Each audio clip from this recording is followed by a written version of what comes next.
তবে এতক্ষণ ধরে আপনারা নাত গজল অনেকে শুনলেন, যেখানে নাতে রাসূল ওই নাচটাকে বলা হচ্ছে বা ওই ছন্দটিকে বলা হয় যেটা নবীর বিষয়ে বা রাসূল আম্বে কেরামদের বিষয়ে আছে, ওটাকে নাতে রাসূল বলা হয়। আর হামদ বলা হচ্ছে যেটা আল্লাহর বারে কোনো ছন্দ লেখানো হয়েছে, ওটাকে হামদ বলে। আর মানকাবাত কাকে বলছে? কোন দুনিয়াবি ক্ষেত্রে বা কোন উলামায়ের ক্ষেত্রে বা কোন হেদায়েতের জন্য কোন ছন্দকে মিলিত করা হয়েছে, এটাকে মানকাবাত বলে। আমরা এক জায়গায় একত্রিত করি যে ভাষায় আমরা বলি তার নাম হচ্ছে গজল। ঠিক কি ঠিক না? এতক্ষণ ধরে আমরা শুনেছি, ভাবছি আমিও দুই লাইন পড়ি, শুনবেন? শুনবো। আপনারা তো শুনবেন অবশ্যই। অনেকে মনে মনে ভাবছেন যে শোনার জন্যই তো বসে আছে, বারবার জিজ্ঞাসা করছে কেন? এরও একটা কারণ আছে, যে আমি জিজ্ঞাসা করছি এই কারণে যে আপনার মাইন্ড বা আপনার ধ্যানটা এদিকে আছে নাকি আবার বাড়ির বিছানার দিকে গেছে। অনেক ক্ষেত্রে মানুষ দেখবেন নামাজ পড়ছে, আল্লাহু আকবার, আলহামদুলিল্লাহ রাব্বিল আলামিন, আর মনে মনে ভাবছে আল্লাহ আকাশটা খারাপ করছে, মাঠের মধ্যে গরু কি যে অবস্থা, হয় কি হয় না বলেন? ও আছে এখানে, ওর মন গেছে মাঠে। আচ্ছা, ওই রকম হলে তো কিছু বুঝতে পারবেন। আমি বলবো মালদা, শুনবেন আলদা। বলবো সুদ খাওয়া হারাম, শুনবেন দুধ খাওয়া হারাম। নিজের মাথার মস্তিষ্কটাকে এক রাখুন, ধ্যানটাকে এক রাখুন, তাহলে ইনশাআল্লাহ একবার জোরে খুব বলে দেন সুবহানাল্লাহ। সুবহানাল্লাহ। হাত উঠিয়ে একবার বলুন ইয়া রাসূলুল্লাহ। ইয়া রাসূলুল্লাহ। আর একবার হাত উঠিয়ে বলুন ইয়া হাবিবাল্লাহ। ইয়া হাবিবাল্লাহ। ও মাঝি রে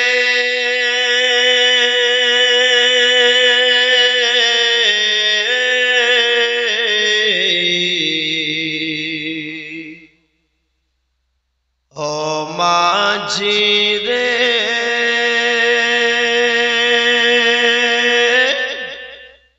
ও মাঝি রে। সুবহানাল্লাহ। আর একটু উঁচু আওয়াজে বলুন সুবহানাল্লাহ। এই মাত্র শুরু হচ্ছে, একবারে যারা আসবে না ওরা খুব আফসোস করবে যে কি দিন ছিল রে, কি রাত ছিল রে। ও মাঝি রে ও মাঝি, ও মাঝি রে ও মাঝি রে, আমায় নিয়ে চল মদিনা।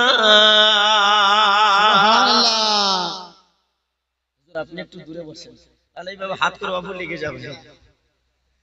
এক জায়গায় ওয়াজ করতে করতে জোশে একবার এরকম করেছে, লেগে গেছে। লাস্টে মলেশে বলছে ওয়াজ করতে করতে আমাকে মেরে দিলেন।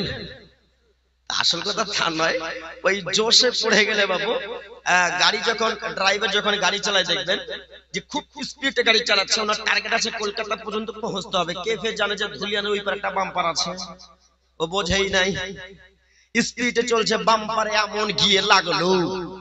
তো ওই যে ওর ধ্যান ধারণা আছে ওখানে পৌঁছতে হবে, ঠিক তেমন আমার যখন ধ্যান ধারণা বা আমার যখন এই মজার সাথে বসে যাবে তখন সাইডে কে থাকবে, আমি নিজে আর টের পাবো না।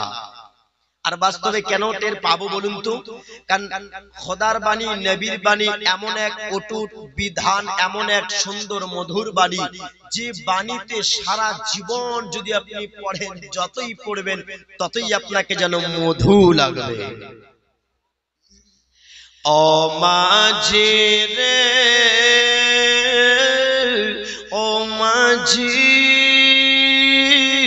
ও মাঝি রে ও মাঝি রে, আমায় নিয়ে চল মদিনা। মদিনার গলিতে, মদিনার গলিতে আছে মোর নবীর ঠিকানা। আমায় নিয়ে চল মদিনা। ও মাঝি রে ও মাঝি, ও জিরে হাত উঠে বলুন ইয়া রাসূলুল্লাহ ইয়া রাসূলুল্লাহ হযরত বেলাল হযরত বেলাল হযরত বেলাল আযান দেন আর ফারিস্তাগণ শ্রবণ করে বেলাল আযান দিতেন আহা ফারিস্তাদের হেড যিনি তিনি বলতেন এই দেখো আজ বেলাল আযান দিচ্ছে আমাদের আযান তো নাঙ্গল ভাঙ্গা এমন আযানের কোয়ালিটি কোথায় যে গেল আল্লাহ ভালো জানে কোথায় আল্লাহ বলা দরকার আল্লাহ আল্লাহ বললে এমন অবস্থা হাই হাই তো কি করবে 1000 টাকার মুয়াজ্জিন আযান তো ওইরকমই হবে যেমন টাকা তেমন মুয়াজ্জিন ব্রাদার মিল্লাত ইসলামী হযরত বেলাল যখন আযান দিতেন পাখিরা পর্যন্ত এই দাঁড়িয়ে যা কেন বলে এখন হযরত বেলাল আযান দিচ্ছে দাঁড়িয়ে যাও এক কদম আগে বাড়বে না কারণ বেলাল আযান দিচ্ছে যে বেলাল আযান না দিলে সকাল হতো না এই বেলাল কোন বেলাল ছিলেন তাই কবি বলছেন হযরত বেলাল আযান দেন ফারিস্তাগণ শ্রবণ করে সেই আযান শুনে হলো দিওয়ানা সুবহানাল্লাহ আমায় নিয়ে চল মদিনা সুবহানাল্লাহ সুবহানাল্লাহ ও মাঝি রে ও মাঝি ও মাঝি রে ও মাঝি রে আমায় নিয়ে চল মদিনা সুবহানাল্লাহ ইনশাআল্লাহ এটা শুধুমাত্র শুরু হলো জামাই ঘরে আসলে কেমন শাশুড়ি মা হাইরে ভাজা মাজার কত কি তাজা তৈরি করে কি করে না বাপ এটাই ওই তৈরিটাই দেওয়া হলো খালি ভাজাটা দেওয়া হলো এখন আসল তো বাটিটা বাকি আছে তবে আপনাদের একটা সুসংবাদ কথা বন্ধ হয় না কথা বন্ধ করবে না আর যদি নাই করো তো একটা কথা শুনে নাও আরে ভালো জাতের কচু হলে অল্প জালে সেজে আর ভালো জাতের বেটি হলে এক কথাতেই বোঝে তোর জাত কেমন এটা দেখা যাবে কথা সব জায়গায় এরা কথা বলে রান্না ঘরে কথা গোইল ঘরাই কথা যদি পারাতে বুঝে বড় কথা বলবে নাকি ফেরেশতা সব কিছু হোক আর না হোক আগেকার মহিলারা ছিল কোরআনের হাফিজা আর এখন তো কোরআনের হাফিজা হচ্ছে না হওয়া না তবে হাইরে বোরখার ভিতরে হাইরে মাসকারা ফাসকারা কত কি সংস্কারা সব কারা মেরেই দিচ্ছে আর আগেকার হাফিজা মহিলারা ছিল ওরা ছিল কোরআনের হাফিজা আর এখনকার বেশিরভাগই মহিলারা খালি ঝগড়ির হাফিজা খালি ঝগড়া করতে ভালো ভালো কথা বন্ধ করো মা একটা কথা বলবে না আজকে তোমার বিষয়ে তোমাদের জন্য ইনশাআল্লাহ একটা গজল পড়বো কেমনে যাবু গে খালা এটা লাস্ট হবে এখন নয় হ্যাঁ এটা বলবো ব্রাদার চলুন সময়কে অপচয় না করে এগিয়ে চলি তবে আপনাদের একটা সুসংবাদ শোনাই কি সুসংবাদ জানেন আচ্ছা আপনাদের এই গ্রামে কয়শো বসত আমি জানি না তবে আমার মন বলছে মনে হচ্ছে আরো বুঝি লোক আছে কথা ঠিক না ভুল আচ্ছা হানা করেন কথা ঠিক না ভুল আছে হ্যাঁ যদি আরো লোক না থাকতো তাহলে এত বড় তো প্যান্ডেলও করতো না কারণ অনেকগুলো এখনো জায়গা ফাঁকা আছে হ্যাঁ না আরো লোক নিশ্চয় আছে আর দেখেন জালসা মেহফিলে পুরুষদের একটা নিয়ম আছে ওরা আসবে লাস্টে আর যাবে ফার্স্টে। 12টা বাজলে তো বা চুলকুনি রোগ ধরে, পাচা চুলকাইতে চুলকাইতে বাড়িতে দৌড়ায়। আর যদি খালি কালেকশনের কথা বলেছে, ও বাপ মনে হচ্ছে বুঝি আর বুঝো আর যে কি তৈরি হলো, তুই দিবি না দিবি আলাদা ব্যাপারে বসে থাক। কিন্তু না, বুঝবে না, ওকে বিছানা ডাকছে, এমন আছে। কিন্তু মায়েরা যেমন সেই বলেন ওই একটা দিনই ভালো, ওরা ফার্স্টে আসবে লাস্টে যাবে, আছে না? হ্যাঁ ঠিক আছে। ওরা কিন্তু ফার্স্টে আসবে লাস্টে যাবে, দেখবেন অনেক মায়েরা। হ্যাঁ, প্রয়োজন হতে পারে, স্বাভাবিক, উঠে যাবে আবার চলে আসবে, এটা আলাদা। দেখেন, এটা একটা ক্লাস শুরু হলো, আপনাদের ক্লাস। এই ক্লাস শেষ হওয়া না পর্যন্ত এখান থেকে যাওয়া স্বাভাবিক, এটা একটা অপরাধ, বিনা অনুমতিতে যাওয়া অপরাধ।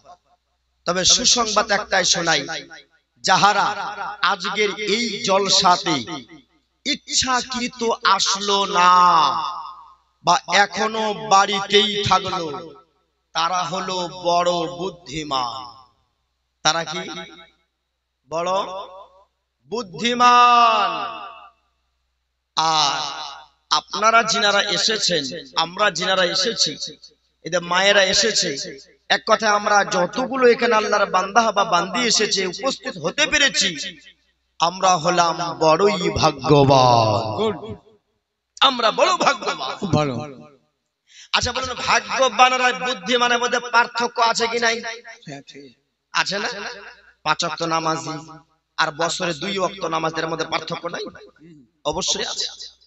তো ভাগ্যবান আর বুদ্ধিমানের মধ্যে পার্থক্য কি দেখেন? বলে যারা হলো ভাগ্যবান, যারা হলো বুদ্ধিমান, তাদের সঙ্গে আছে শয়তান।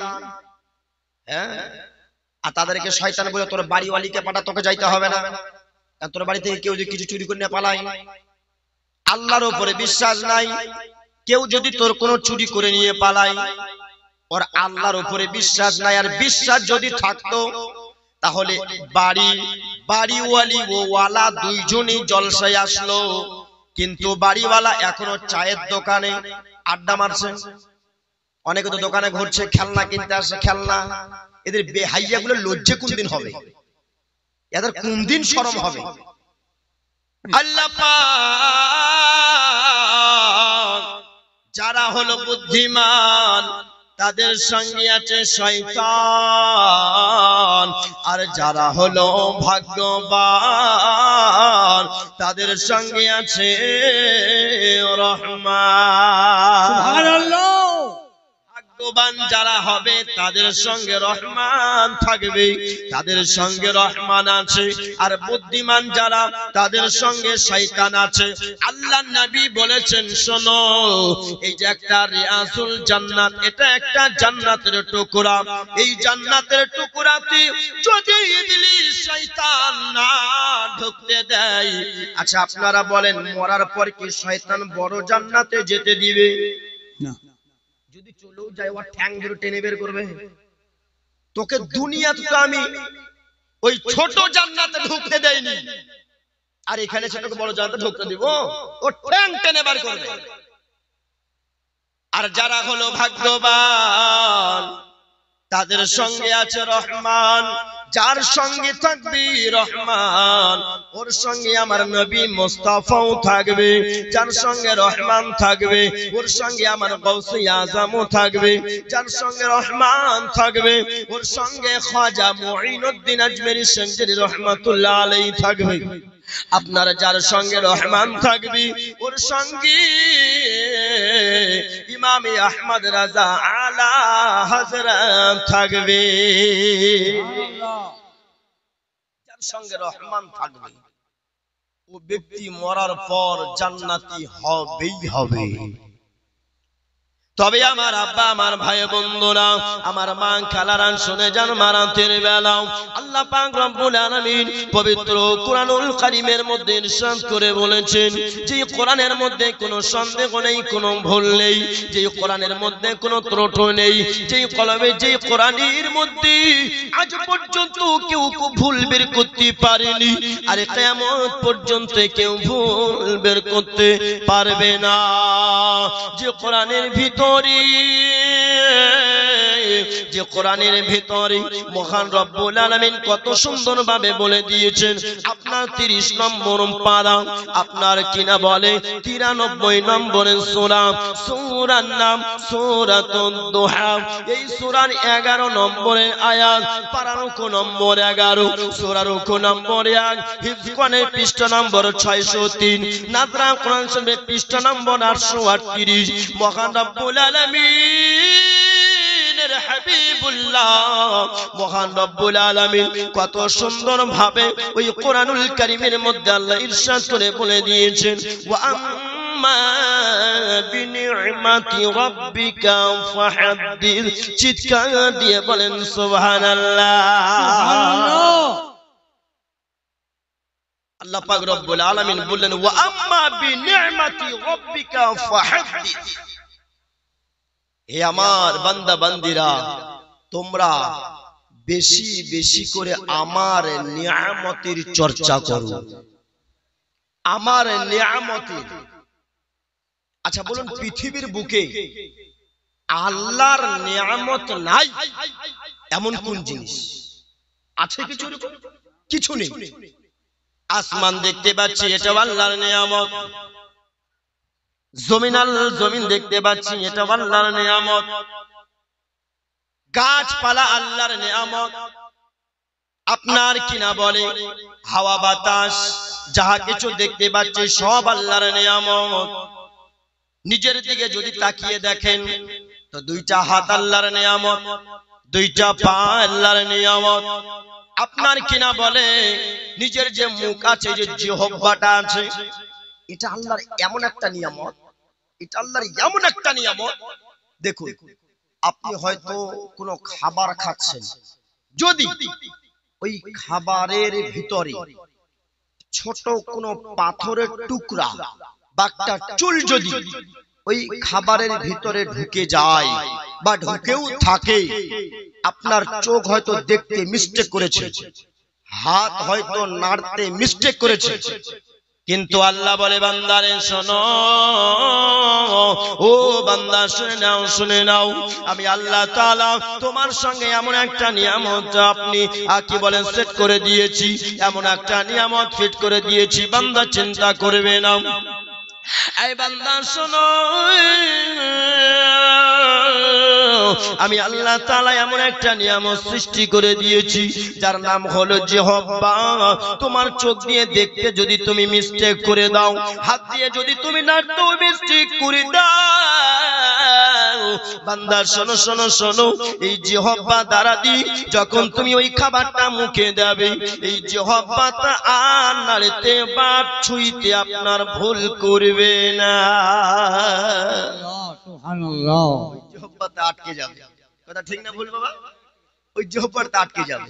এটা চুল, বান্দা তোর দ্বারাই খাওয়াটা ভুল, তুই ফেলে দে, এই জিহ্বাটা। আচ্ছা, আল্লাহ আমাদের বাঁচার জন্য, আমাদের সুরক্ষিতর জন্য এত কিছু তৈরি করে দিল। আচ্ছা বলুন, আল্লাহকে আমরা কি দিয়েছি? পেরেছি কি দিতে? কিচ্ছু দিতে পারিনি। আর আল্লাহ ফের আপনার জন্য কি আশা করে? আল্লাহ বলে বান্দারে আমি যা হুকুম করেছি শুধুমাত্র সেটাই মেনে চল। আচ্ছা, সংসার করতে হবে না বা বাদ দাও, আল্লাহ কোথাও বলেছে এরকম কথা যে সংসার তুমি করিও না? বান্দা তুমি করো, তবে কি করো? যখন তুমি কোনো কাজে লিপ্ত হবে তো সেখানে তুমি বিসমিল্লাহ বলে শুরু করো, শেষের দিকে আলহামদুলিল্লাহ পড়ো, এবং বা উজুর হালাতে তুমি তোমার সাংসারিক কাজ করো, তুমি ব্যবসা করো। বান্দা শোনো, উজুর হালাতে তুমি যদি ব্যবসার মধ্যে লিপ্ত থাকো, ওই ব্যবসাটা তোমার ইবাদতের মধ্যে গণ্য হয়ে যাবে। সুবহানাল্লাহ। কিন্তু আমরা তো তা করি না। ওযু তো দূরে থাক, একজনকে জিজ্ঞাসা করা যায় গোসলের কয়টা ফরজ, তো বলছে 3টা ফরজ। কি কি ফরজ বলো? তো বলছে গামছা, লুঙ্গি আর সাবান, এই 3টা হচ্ছে ফরজ। গামছা, লুঙ্গি, সাবান, মানে গোসল করতে গেলে গামছা লাগে, সাবান লাগে, লুঙ্গি লাগে, তো বলছে গামছা, লুঙ্গি, সাবান। বেরাদার মিল্লাত ইসলাম, আমাদের এই মুসলিম সমাজ হৃদয় মাঝে আছে বাসনা, যাব আমি সোনার মদিনা